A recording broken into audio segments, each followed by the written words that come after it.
Hi, we're Team 6. For this activity, we identified 3 different videos online that teach about effective communication from the perspective of Rafael Echeverria.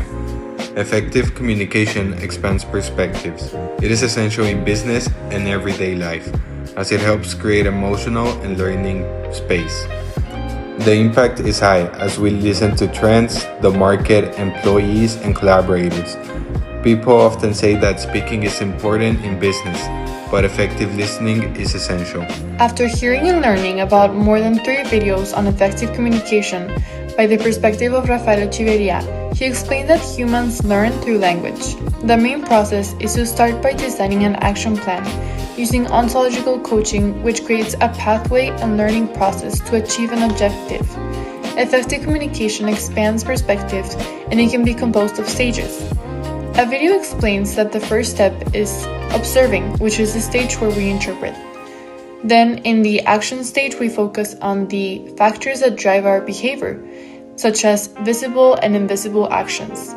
Then, at the result stage, we focus on the outcomes of those actions. Next, we ask, why did these results happen?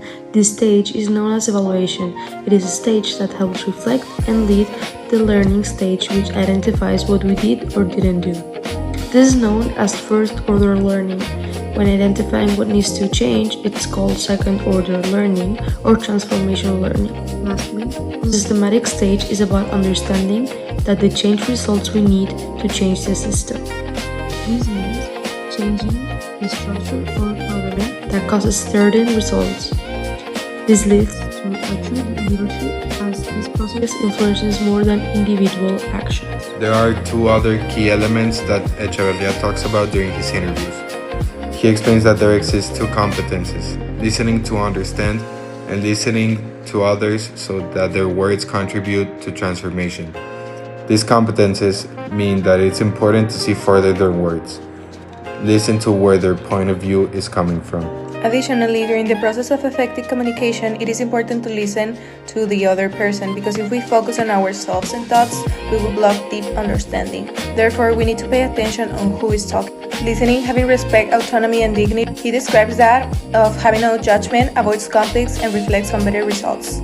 Listening is not just words, they are words that create meaning. He refers to paying attention to emotions, understanding and background, and noticing connections if there's something hurting. Ultimately, he is highly important for relationships, since he makes everyone feel respected, welcome, valued, and it leads to an increased trust. The next stage is practical application. This means to apply listening daily and doing things like asking questions to further understand, observe emotion reactions, avoid quick responses, and have curiosity of what the person is saying. Overall, the key elements that Rafael expresses to focus on is to be actively attentive when the other person is speaking, making an effort to understand the context and more deeply of the conversation. Also, create meaning instead of collecting phrases, and overall, don't judge, instead be open-minded when listening. This improves relationships and ultimately better collaboration.